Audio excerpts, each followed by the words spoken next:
Hey guys, this is part third of your time and work series. And this is intermediate level. पहले दो videos में हमने basic discuss किया था, तो आइए शुरू करते हैं। तो फर्स्ट क्वेश्चन देखते हैं दैट सिमिलर टू जो आपके क्वेश्चन आपने पहले किए हैं उनसे।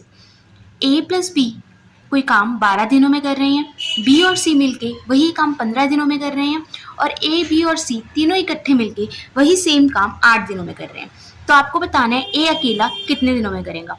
अभी आप इस इंफॉर्मेशन से आपको एक चीज़ पता लगेगी कि जो हमारे पास ए प्लस बी दिया है इसकी एक्चुअल में हमें ज़रूरत नहीं है।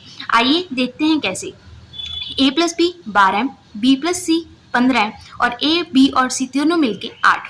पहले तो इन तीनों का एलसीएम लेंगे। 12, 15 और 8 का एलसीएम हमारे पास आएगा 120। फिर इसको डिवाइड करके हम पर डे एफिशिएंसी निकालेंगे।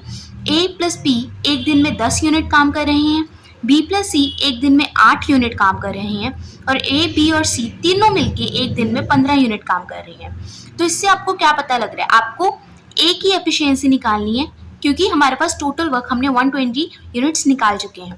तो अगर आप ए बी और सी तीनों मिलके 15 यूनिट कर रहे हैं और बी और सी 8 यूनिट कर रहे हैं, तो आपको इससे क्या पता लग रहा है कि ए कितने यूनिट काम कर रहा है। आई रिपीट, अगर ए और बी और सी तीनों मिलके 15 यूनिट काम कर रहे हैं, बी और सी मिलके 8 यूनिट काम कर रहे हैं, तो आपको इससे पता लगता है कि जो ए है वो बची हुई 7 यूनिट्स कर रहा है। 15 माइनस 8 करेंगे, उससे हमारे पास जो आंसर आएगा वो हमारा ए का एफिशिएंसी होगी, यानी कि ए एक दिन में 7 यूनिट काम कर रहा है। हमारे पास टोटल कितने हैं? 120 यूनिट्स। ए एक दिन में 7 यूनिट्स काम कर रहा है, तो ए के डेज कितने होंगे? 120/7, यानी कि 17.14 डेज अप्रॉक्सीमेटली में ए काम कंप्लीट कर देगा। आई होप आपको ये समझ आ गया होगा। चलिए अब इससे एक लेवल अप करते हैं और अब बढ़ते हैं अपनी नेक्स्ट एग्जाम्पल की ओर।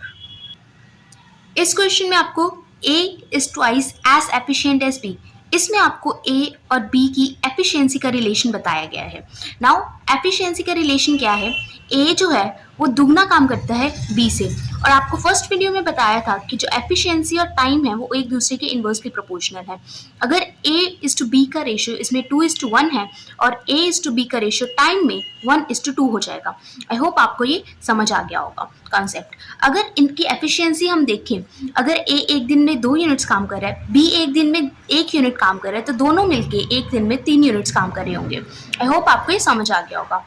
इसके अलावा हमें इंफॉर्मेशन दी गई है कि A और B मिलके दोनों 12 दिनों में काम कंप्लीट कर रहे हैं, यानी कि अगर A और B मिलके 12 दिनों में कंप्लीट कर रहे हैं और दोनों मिलके एक दिन में 3 यूनिट्स काम करें, तो हमारे पास टोटल वर्क क्या होगा? 36 यूनिट्स। अगर दोनों मिलके एक दिन में 3 यूनिट्स काम कर रहे हैं और टोटल काम 12 दिनों में कंप्लीट हो रहा है, तो हम उससे टोटल वर्क निकाल सकते हैं, जो कि हमारा आ रहा है 36 यूनिट्स। इसके अलावा आपसे ए का नंबर ऑफ डेज पूछे गए हैं, तो वो कैसे निकालेंगे? Total work divided by efficiency. Efficiency यानी कि वो एक दिन में कितना काम कर रहा है। हमने एफिशिएंसी का रेशियो 2 लिया था, 36/2 इक्वल्स टू 18 यूनिट्स, यानी 18 डेज, यानी कि जो ए है वो 18 डेज में पूरा काम कंप्लीट कर रहा है। आई होप आपको ये समझ आ गया होगा। इसका एक और तरीका भी है, आई थिंक ये वाला आसान तरीका है, बट मैं आपको दूसरा तरीका भी बता सकती हूँ, तो you can choose for your self. अभी टाइम का रेशियो हमने 1:2 निकाला है। 1:2 अगर हम इन दोनों का एलसीएम लेंगे दैट विल बी 2, तो हमारे पास 2 ए की एफिशिएंसी और 1 बी की एफिशिएंसी आ जाएगी। तो अगर हम टाइम निकालेंगे, टोटल वर्क इज 2 और एफिशिएंसी हमारे पास 2 + 1 3 आ जाएगी, यानी कि हमारा टोटल टाइम 2/3 होना चाहिए। बट क्वेश्चन में हमें 12 डेज दिया गया है, यानी कि जो हमारा 2/3 है that is equal to 12 days. अभी ए का टाइम 1 है, तो हम अगर 2/3 की वैल्यू 12 है तो 1 की वैल्यू जो हमने एज्यूम की थी ए का टाइम दैट विल बी, उधर जाके वो रेसिप्रोकेट हो जाएगा, यानी कि 12 × 3/2 that would give us 18 days. Similarly आपका दोनों केसेस में आंसर सेम आ रहा है, आपको चूज करना है कि आपके लिए कौन सा मेथड बेस्ट है। इसके अलावा अगर आपको बी से पूछा जाए, तो बी की जो हमारा वर्क था वो 2 यूनिट्स में हो रहा था, यानी कि अगर एक की वैल्यू 18 है तो 2 की वैल्यू आपके पास 36 आ जाएगी, यानी कि ए का टाइम आपके पास 18 आ रहा है और बी का टाइम आपके पास 36 आ रहा है। आई होप आपको यहाँ तक समझ आ गया होगा। चलिए एक और एग्जाम्पल करते हैं जिससे आपका कॉन्सेप्ट अच्छे से क्लियर हो जाएगा। अभी नेक्स्ट डिवीजन ऑफ वर्क्स वाले क्वेश्चन करते हैं। चलिए क्वेश्चन देखते हैं। ए कोई काम 20 दिनों में करता है, बी वही काम 30 दिनों में कर रहा है और ए और बी इकट्ठे मिलकर 6 दिन तक काम करते हैं। उसके अलावा ए उसके बाद 6 दिन काम करने के बाद ए चला जाता है, तो आपको बताना है कि बी को उन 6 दिनों के अलावा कितने दिन लगेंगे काम कंप्लीट करने में। आई होप आपको क्वेश्चन समझ आ गया होगा। चलिए शुरू करते हैं। पहले 2-3 स्टेप सेम ही है, हर क्वेश्चन में पहले 2-3 स्टेप सेम होते हैं, उसका आपने एज इट इज ही रखना है। ए की वैल्यू 20, बी की काम की वैल्यू 30, इन दोनों का एलसीएम लेंगे जो कि हमारे पास 60 आएगा। ए एक दिन में 3 यूनिट्स काम कर रहा है और बी एक दिन में 2 यूनिट्स काम कर रहा है। अभी इससे आपको ये पता लग रहा है कि हमारा जो टोटल वर्क है दैट इज 60 यूनिट्स जो हमने एलसीएम निकाला है। अभी इस 60 यूनिट्स के हमारे पास 2 पार्ट्स बनेंगे।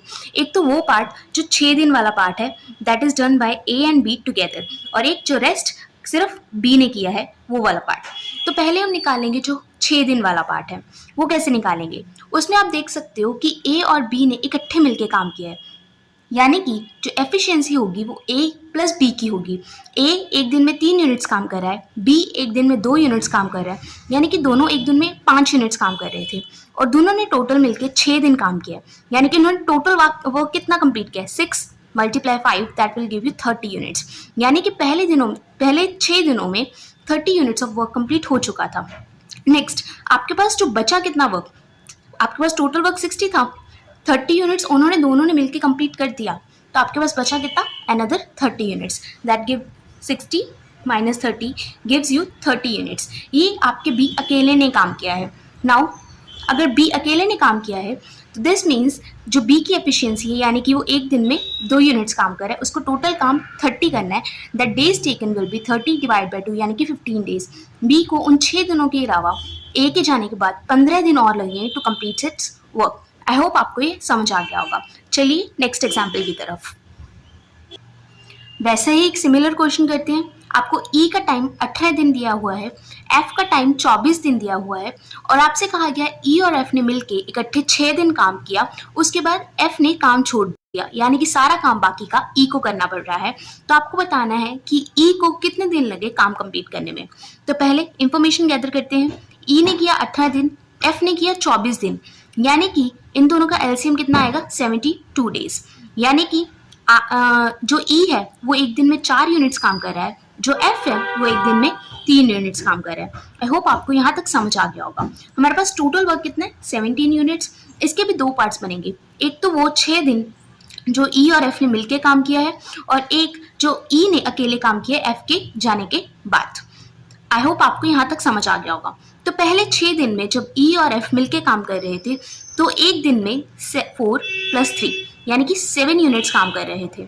अभी 7 यूनिट्स काम कर रहे थे वो एक दिन में, उन्होंने मिलके किया है 6 दिन, यानी कि 7 × 6 उन्होंने 42 यूनिट्स काम कंप्लीट कर दिया था पहले 6 दिन में। तो आपके पास बचा कितना काम? अगर पहले 6 दिन में 42 यूनिट्स हो चुका है और आपके पास टोटल काम 72 यूनिट्स है, तो आपके पास बचा कितना? 72 - 42 दैट गिव्स यू 30 यूनिट्स। आपके पास 30 यूनिट्स काम बचा हुआ है अभी, जो कि सिर्फ ई को करना है। अभी ई की एफिशिएंसी आप देख सकते हो 4 यूनिट्स है। अगर ई एक दिन में 4 यूनिट्स काम कर रहा है और टोटल उसको 30 यूनिट्स काम कर रहा है, तो उसके पास टाइम कितना होगा? 30 / 4 दैट गिव्स यू 7.5 डेज, यानी कि ई बाकी का काम 7.5 डेज में कंप्लीट कर देगा। आई होप आपको ये समझ आ गया होगा। चलिए एक और एग्जांपल करते हैं, फिर इस लेक्चर को रैप अप करेंगे। अभी इस क्वेश्चन में आपके पास ई और एफ दोनों मिलके 16 दिनों में काम कंप्लीट करते हैं। एफ अकेला 24 दिनों में काम कंप्लीट करता है और ई और एफ ने आपके 8 दिन तक पहले इकट्ठे काम किया, उसके बाद ई छोड़ के चला गया। तो आपको बताना है जो टोटल टाइम है वो कितना होगा। अब याद रखिए इसमें आपको टोटल टाइम पूछा गया है। तो पहले इंफॉर्मेशन गैदर करते हैं। ई और एफ मिलके 16 दिनों में काम करते हैं, एफ अकेला 24 दिनों में काम करता है। तो पहले इन दोनों का एलसीएम लेंगे जो कि हमारे पास आएगा 48, यानी कि ई और एफ दोनों मिलके एक दिन में 3 यूनिट्स काम करते हैं, जबकि एफ अकेला एक दिन में 2 यूनिट्स काम करता है। तो इससे आपको क्या पता लग रहा है? जो हमारा टोटल वर्क है दैट्स 48। पहले 8 दिनों तक उन्होंने इकट्ठे मिलकर काम किया, यानी कि जो ई और एफ इकट्ठे, इसमें आपको एडिशन करने की जरूरत नहीं है क्योंकि आपको ऑलरेडी ई + एफ की एफिशिएंसी दी हुई है that is 3 units per day. तो आपने ई और एफ एक दिन में 3 यूनिट्स काम करते हैं, उन्होंने इकट्ठे मिलकर 8 यूनिट्स काम किया, यानी कि उन्होंने टोटल 24 यूनिट्स काम पहले 8 दिनों में किया था। अभी आपके पास टोटल वर्क है 48 यूनिट्स, 24 यूनिट्स उन्होंने कर दिया। आपके पास बचा कितना 48 minus 24 that gives you 24 units काम बचा है, जो कि ई के जाने के बाद अकेला एफ को करना पड़ेगा।